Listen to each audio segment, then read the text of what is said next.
Hello बच्चों, आज की कक्षा में आप सभी का बहुत स्वागत है। आज हम लोग भारत की खोज के अगले हिस्से को पढ़ेंगे और उस बाद में उसका प्रश्नोत्तर भी करेंगे।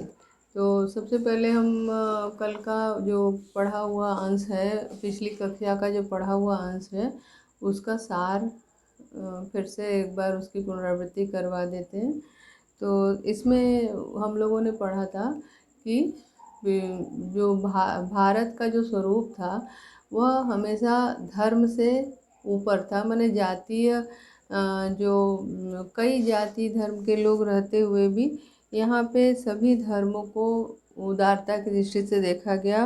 भारत में कभी भी धर्म के नाम पे लोगों को नीचा नहीं दिखाया गया। धर्म निरपेक्षता का अनुसरण भारत में हमेशा होता रहा। यहाँ किसी धर्म का न विरोध किया गया न उसका असम्मान किया गया। लेकिन भारत में उस समय राजनीतिक जो मामलों में धर्म का स्थान सांप्रदायिकता ने ले लिया। स्वतंत्रता के पूर्व जो है भारत में धर्म का स्थान सांप्रदायिकता ने ले लिया और कांग्रेस इस धार्मिक और सांप्रदायिक मामले हैं उनका हल निकालने में तत्पर हो गई, बहुत उत्सुक हो गई। और कांग्रेस की सदस्य संख्या में अधिकांश हिंदू थे। कांग्रेस मुख्यतः दो बुनियादी प्रश्नों पर अटल रही। एक तो राष्ट्रीय एकता और दूसरा रहा लोकतंत्र। 1940 में कांग्रेस ने घोषणा की कि भारत में ब्रिटिश सरकार की नीति नवजीवन में संघर्ष और फूट का प्रत्यक्ष रूप जो है उसको बढ़ावा दे रही है। ऐसे में भारत की बलि देना और लोकतंत्र का त्याग करना देश के लिए अहितकर होगा। अंग्रेज़ों की नीति हिंदू और मुस्लिम एकता को कमज़ोर करना था। अंग्रेज़ ये चाहते थे कि यहाँ पे हिंदू और मुस्लिम में आपस में फूट पड़ जाए और वे फूट डालने के लिए जो है तरह तरह के उपाय करने लगे। उनकी नीति थी फूट डालो राज करो, और इसी नीति पर चलते हुए उन्होंने हिंदू और मुसलमान के बीच एक दरार सी पैदा करने की चेष्टा की। ऐसे में कांग्रेस ऐसा कोई हल ढूंढ न सकी जिससे सांप्रदायिकता की समस्या को सुलझाया जा सके, लेकिन वह पूरी तरह से इस समस्या पर विचार कर रही थी और इसको सुलझाने के लिए उपाय खोज रही थी। कांग्रेस सांप्रदायिक हल निकालने के लिए उत्सुक और चिंतित थी ताकि प्रगति के मार्ग की रुकावट को दूर किया जा सके। क्योंकि जब हम आपस में धर्म के नाम पर, जाति के नाम से लड़ने लगते हैं तो समाज का जो विकास है वह ठप पड़ जाता है, रुक जाता है। इसीलिए कांग्रेस ये चाहती थी कि सांप्रदायिकता जो है उसका हल किसी न किसी रूप में निकाला जा सके। कांग्रेस की सदस्य संख्या में मुख्य रूप से हिंदू थे, लेकिन उनसे बड़ी संख्या में मुसलमानों के अलावा दूसरे अन्य तमाम धर्म के लोग जैसे सिख, ईसाई आदि भी शामिल थे। भारत की जो राजनीतिक स्थिति थी, माने कांग्रेस की जो सदस्य संख्या थी उसमें जो लोग थे वे हिंदू की संख्या उसमें ज़्यादा थी, लेकिन उससे भी बड़ी संख्या जो है वह मुसलमान और अन्य जातियों की थी, जैसे सिख, ईसाई आदि धर्म को मानने वाले लोग भी इसमें शामिल थे।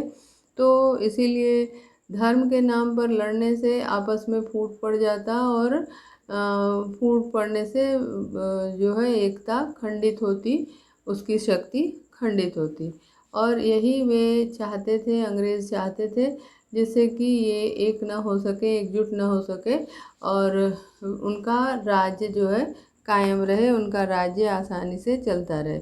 इसलिए राष्ट्रीय दृष्टिकोण से विचार करना उनकी मजबूरी थी।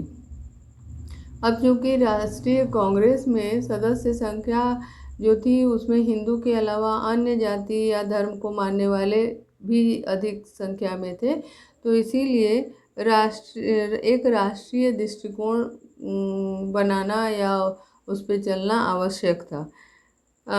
उनके लिए सबसे बड़ी समस्या थी राष्ट्रीय स्वाधीनता और एक स्वतंत्र लोकतांत्रिक राज्य की स्थापना। कांग्रेस के लिए सबसे बड़ी परेशानी ये थी कि उनको राष्ट्रीय दृष्टिकोण अपनाना इसलिए ज़रूरी था उनके लिए, क्योंकि उनके लिए राष्ट्रीय स्वाधीनता और स्वतंत्र लोकतांत्रिक राज्य की स्थापना बड़ा ही आवश्यक कार्य था और इस कार्य के लिए सबका एकजुट रहना भी ज़रूरी था। अब हमें यह देखना होगा कि उस समय समाज में जो दशा थी, समाज में जो स्थिति थी, उसके अनुसार राष्ट्रीय दृष्टिकोण पर विचार करना कांग्रेस की मजबूरी हो गई थी, क्योंकि उनके संगठन में हिंदुओं के अलावा अन्य जाति धर्म के लोग भी थे। कांग्रेस निस्संदेह एका चाहती थी, एका यानी एकता। कांग्रेस इसमें कोई संदेह नहीं है कि कांग्रेस एकता बनाए रखना चाहती थी और उसे मानकर चलती थी और एकता को बनाए भी रखना चाहती थी, उसे मानकर चलती थी, पर उसे ऐसा कोई कारण दिखाई नहीं पड़ता था जिसकी वजह से भारत के सांस्कृतिक जीवन की संपन्नता और विविधता को सिर्फ एक ढांचे में कस लिया जाए।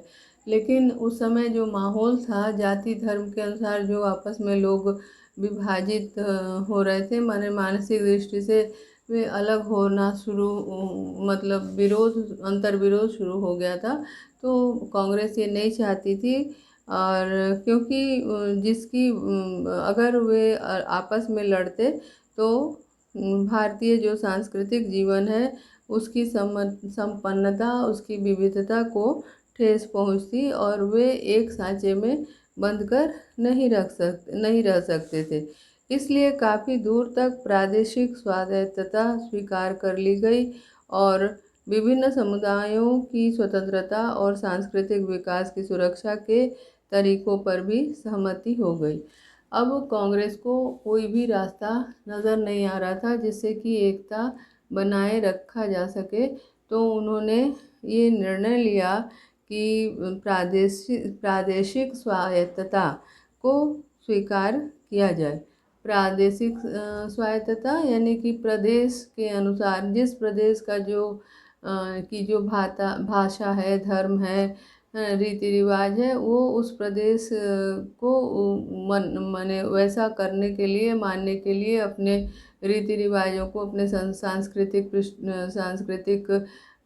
विरासत को मानने के लिए उन्हें स्वतंत्रता मिले। स्वायत्तता माने स्वतंत्रता, उन्हें स्वतंत्र किया गया और उनकी उनकी स्वतंत्रता को स्वीकार कर लिया गया और विभिन्न समुदायों की स्वतंत्रता और सांस्कृतिक विकास की सुरक्षा के तरीकों पर भी सहमति जताई गई।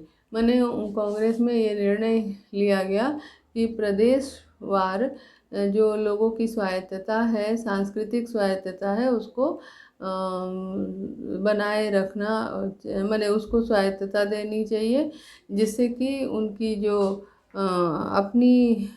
अपनी संस्कृति है वह बनी रहे। माने उनके लिए कोई ऐसा दबाव उनके सामने नहीं डालना चाहिए जिससे कि उनकी अपनी स्वायत्तता, उनकी प्रादेशिक स्वायत्तता को धक्का लगे। अब दो बुनियादी प्रश्नों पर कांग्रेस अडिग रही, राष्ट्रीय एकता और लोकतंत्र। इतना होते हुए भी कांग्रेस जो है दो बुनियादी प्रश्नों पर कांग्रेस अडिग रही। यानी कि कांग्रेस के सामने जो दो प्रश्न थे, बुनियादी प्रश्न, वे थे एकता और लोकतंत्र की रक्षा। तो इस पर वे अडिग थे, माने इसमें वे किसी भी तरह की बाधा स्वीकार नहीं करना चाहते थे। आधी शताब्दी तक अपने विकास के समय वह इन इन पर बराबर बल देती रही। आधी शताब्दी तक जब करीब 50 साल तक अपने विकास के समय उन्होंने कांग्रेस जो थी, कांग्रेस पार्टी थी, उसने इस पर बल दिया और कि जो प्रादेशिक जो स्वायत्तता है वो बनी रहे। उसके बावजूद देश की जो राष्ट्रीय एकता है, देश का जो लोकतंत्र है, उसे कोई खतरा न पहुँचे। प्रादेशिक तौर पर भी लोग स्वतंत्र रहे और अपने रीति रिवाज, अपने संस्कृति की विरासत को मानते हुए चले, और दूसरी ओर उतना मानते हुए भी राष्ट्रीय एकता खंडित ना हो, यानी विविधता में एकता। गुजरे ज़माने में कम से कम सिद्धांत में ब्रिटिश सरकार ने भी भारतीय एकता और लोकतंत्र का समर्थन किया था। ऐसा माना जाता है कि गुजरे ज़माने यानी बीते हुए समय में, पिछले समय में कम से कम सिद्धांत में ब्रिटिश सरकार ने भी भारत की एकता को और लोकतंत्र को का समर्थन किया था। ब्रिटिश सरकार ने भी उसका पक्ष लिया था, राष्ट्रीय एकता, भारतीय एकता का और लोकतंत्र का। लेकिन उनकी नीतियां हमें सीधे उस दिशा में ले गईं जहां इन दोनों का ही अस्वीकार था। परंतु जो ब्रिटिश सरकार की नीतियां थी वह हमें उस ओर पहुंचा दी। उन नीतियों ने हमें उस ओर पहुंचा दिया जहाँ पे इन दोनों का विरोध हो, जहाँ पे इन दोनों को ही स्वीकार न किया जाए, राष्ट्रीय एकता को और लोकतंत्र को। अगस्त 1940 ईस्वी में कांग्रेस ने मजबूर होकर घोषणा की कि भारत में ब्रिटिश सरकार की नीति जनजीवन में संघर्ष और फूट को प्रत्यक्ष रूप से उकसाती और भड़काती है। अगस्त 1940 में जो कांग्रेस थी उसने विवश होकर उसने घोषणा किया कि भारत में जो ब्रिटिश सरकार की नीति है, उस नीति का कार्य है कि जनजीवन में आपसी संघर्ष हो, उसमें फूट पैदा हो, और उनकी नीतियों से प्रत्यक्ष रूप से ये पता चलता है कि उनकी नीतियाँ प्रत्यक्ष रूप से आपसी फूट को बढ़ावा देना चाहती हैं, जनजीवन में फूट पैदा करना चाहती हैं, और इस कार्य के लिए उनकी नीतियाँ भारत के जातियों को, धर्मों को उकसाती हैं कि आपसी संघर्ष पैदा हो। ब्रिटिश सरकार के जिम्मेदार लोग खुल्लम खुल्ला हमसे यह कहने लगे कि शायद किसी नई व्यवस्था के पक्ष में भारत की एकता की बलि चढ़ानी पड़े, और यह भी कि भारत के लिए लोकतंत्र ठीक नहीं। कह रहे हैं कि ब्रिटिश सरकार के जो जिम्मेदार लोग थे उन्होंने खुल्लम खुल्ला माने खुले रूप में, खुल्लम खुल्ला यानी कि खुले रूप में ये कहना शुरू कर दिया लेखक से कि शायद किसी नई व्यवस्था का पक्ष भारत को लेना पड़े जिसमें भारत की एकता की बलि चढ़ानी पड़ सकती है, और भारत में लोकतंत्र को कायम नहीं रखा जा सकता। इस सांप्रदायिक समस्या का कोई ऐसा हल न ढूंढ सके जो सब पार्टियों को मंजूर हो। अब ये जो सांप्रदायिक संघर्ष, सांप्रदायिक समस्या समाज में पैदा हुई, लोकतंत्र को खतरा जो हुआ, उसमें कोई ऐसा हल नहीं निकाला जा सका जिसे कि सभी पार्टियां मान सके, जिससे कि सभी पार्टियों को मंजूर हो। यानी कि कोई ऐसा हल नहीं हुआ कि जिसमें सांप्रदायिकता की भावना जो है वह उसको अमान्य करके सभी एकजुट होकर के रह सके, और ऐसा कोई भी हल नहीं निकला जिससे कि सभी पार्टी स्वीकार कर सके। यह साफ जाहिर है कि भारत में बहुत से सामंती और प्रतिक्रियावादी समुदाय हैं। इनमें कुछ यहाँ की ज़मीन की उपज है और कुछ को जन्म देकर उनका पोषण अंग्रेज़ों ने किया।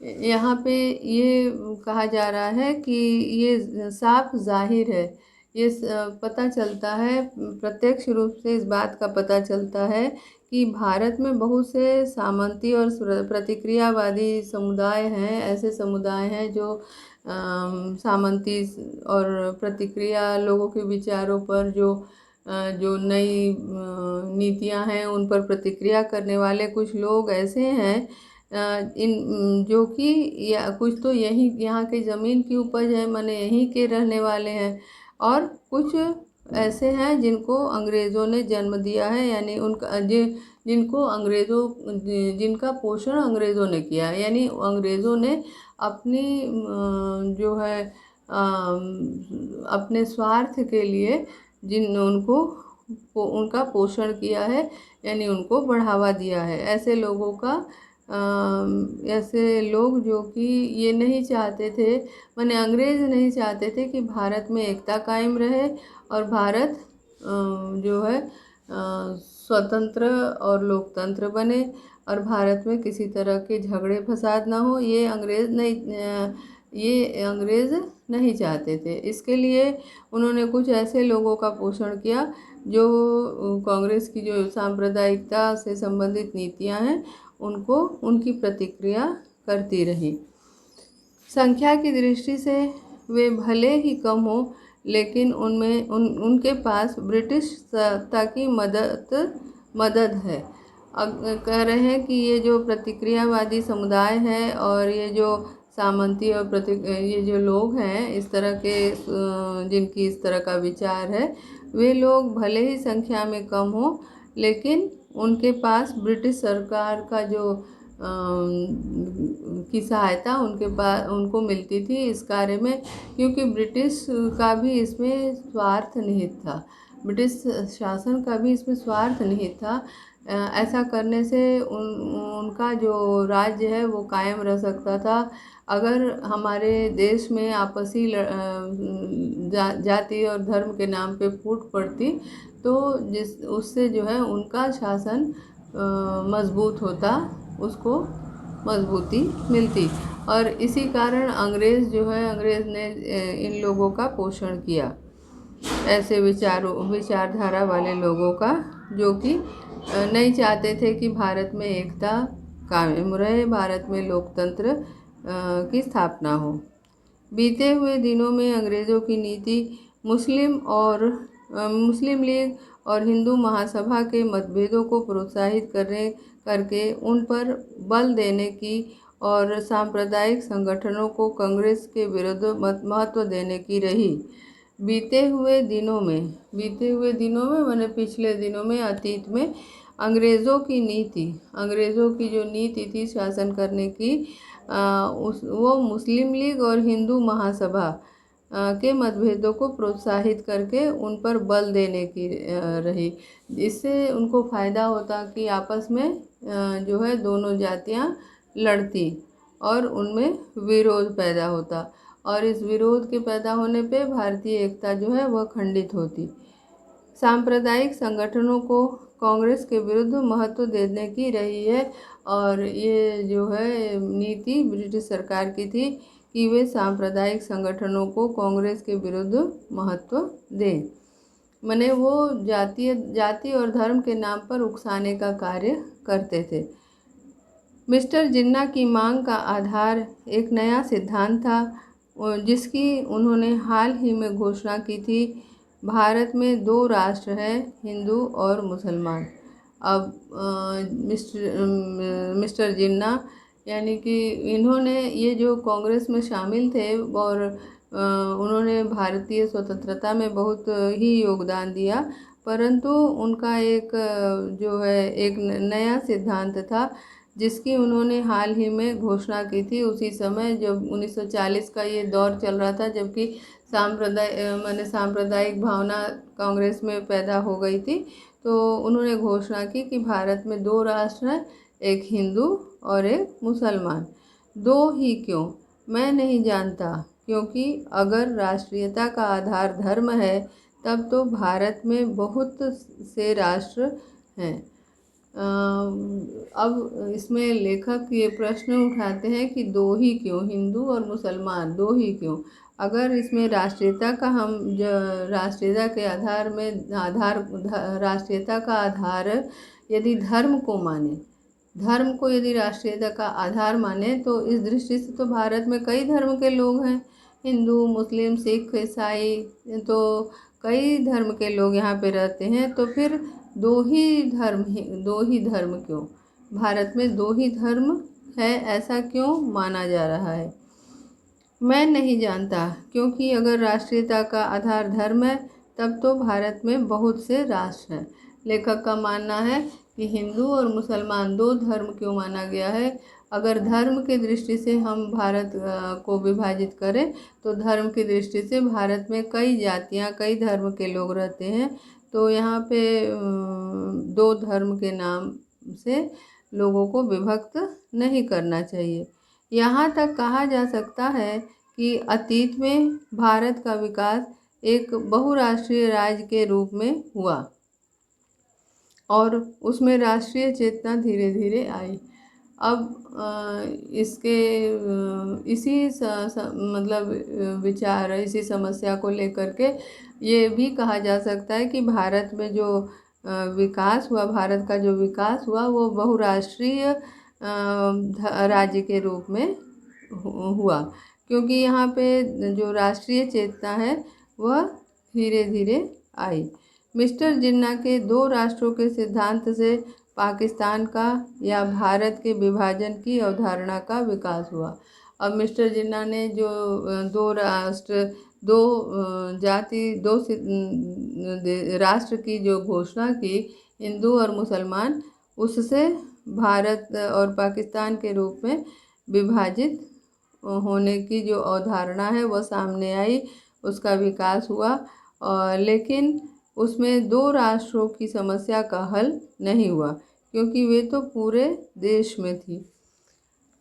लेकिन इस समस्या का जो समाधान निकाला गया दो राष्ट्र के रूप में, उस समस्या का हल पूरी तरह से अभी भी नहीं हुआ, क्योंकि वे तो पूरे देश में व्याप्त थे, मतलब ये दो जातियां पूरे देश में व्याप्त थी। तो इस समस्या का अलग अलग राष्ट्र बनाए जाने पर भी इस समस्या का समाधान नहीं हो सका। इसका कारण यही है कि लोग अंग्रेज़ के बहकावे में आए, और जिसका नतीजा है कि भारत का विभाजन हो गया, एक हिंदुस्तान के रूप में और एक पाकिस्तान के रूप में।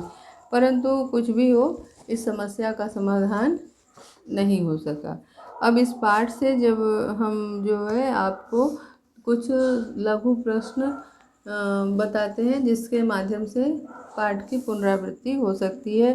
पहला प्रश्न है कि भारत में आज़ादी के लिए किन दो गुटों का जन्म हुआ? भारत में आज़ादी के लिए किन दो गुटों का जन्म हुआ? अब हम लोग पाठ के प्रारंभ में हमने पढ़ा है कि भारत में आज़ादी के लिए जिन दो गुटों का जन्म हुआ, उसमें उनका नाम था नरम दल और गरम दल। नरम दल और गरम दल, इसमें नरम दल शांति से कार्य करना चाहती थी, विरोध करना चाहती थी, और गरम दल उग्रता से किसी भी अधिकार को छीनने की बात करती थी। गांधी जी की कार्य पद्धति के रूप में गांधी जी की कार्य पद्धति का रूप क्या था? गांधी जी की कार्य पद्धति का रूप अहिंसात्मक था। गांधी जी ये कहते थे कि अहिंसा के माध्यम से हम विरोध कर सकते हैं। इसी के तहत उन्होंने सविनय अवज्ञा आंदोलन की शुरुआत की कि विनयपूर्वक हम अंग्रेज़ों की नीतियों को न माने और इसके लिए कोई उग्रता न दिखाएं, अहिंसात्मक ढंग से हम उनका विरोध करें। गांधी इस तरह से ये साबित होता है कि गांधी जी की नीति जो थी वह क्या थी? अहिंसात्मक थी। भारत के विभाजन में किस नेता का योगदान था? भारत के विभाजन में किस नेता का योगदान था? तो अभी हमने पढ़ा कि भारत के विभाजन में मिस्टर जिन्ना का योगदान था, क्योंकि उन्होंने दो राष्ट्र की बात सामने रखी थी कि भारत में दो धर्म है, इसीलिए दो राष्ट्र होना चाहिए, हिंदुस्तान और पाकिस्तान। एक उन्होंने कहा हिंदुओं का और दूसरा कहा मुसलमानों का। कांग्रेस किस सिद्धांत पर अडिग थी? कांग्रेस किस सिद्धांत पर अडिग थी? तो पाठ में आपने पढ़ा है कि कांग्रेस जो है दो सिद्धांतों पर अडिग थी। एक तो राष्ट्रीय एकता और दूसरा लोकतंत्र की भावना। ये दोनों सिद्धांत से वे किसी भी तरह से मतलब इन दोनों सिद्धांत को पर ही चलना उनका मूल मकसद था। वे इन दोनों सिद्धांतों को छोड़ना नहीं चाहते थे, कांग्रेस नहीं चाहती थी। प्रश्न, प्रथम विश्व युद्ध के समय राजनीतिक स्थिति क्या थी? प्रथम विश्व युद्ध के समय राजनीतिक स्थिति क्या थी? प्रथम विश्व युद्ध के समय राजनीतिक स्थिति उतार पर चल रही थी, गिरावट आ गया था। प्रथम विश्व युद्ध के समय राजनीतिक स्थिति जो थी वह उतार पर थी, यानी कि उसमें गिरावट आ गया था। कांग्रेस में दो दल कौन कौन से थे? अभी आपको हमने बताया, कांग्रेस में दो दल थे। कौन कौन से? एक नरम दल और एक गरम दल।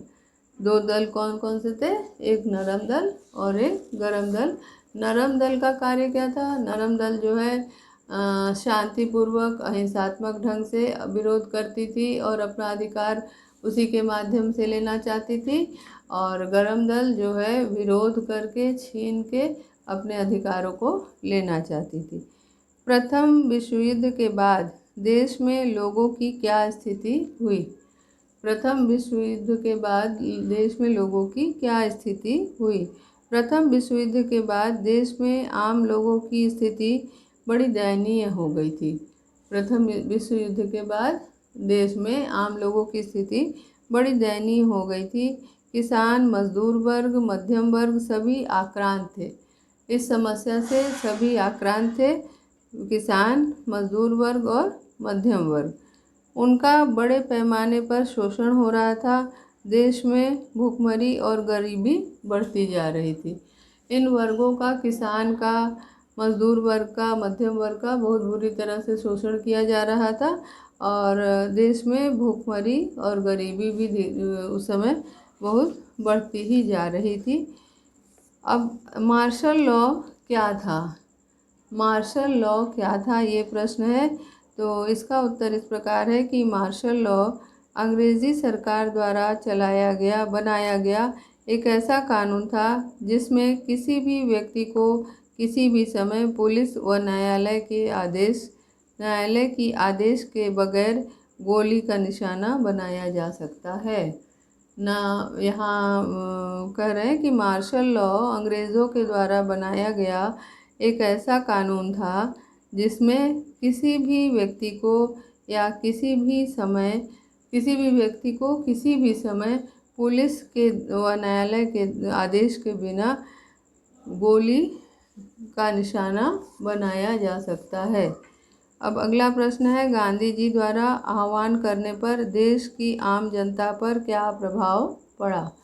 गांधी जी के द्वारा आह्वान करने पे देश की जनता पर क्या प्रभाव पड़ा?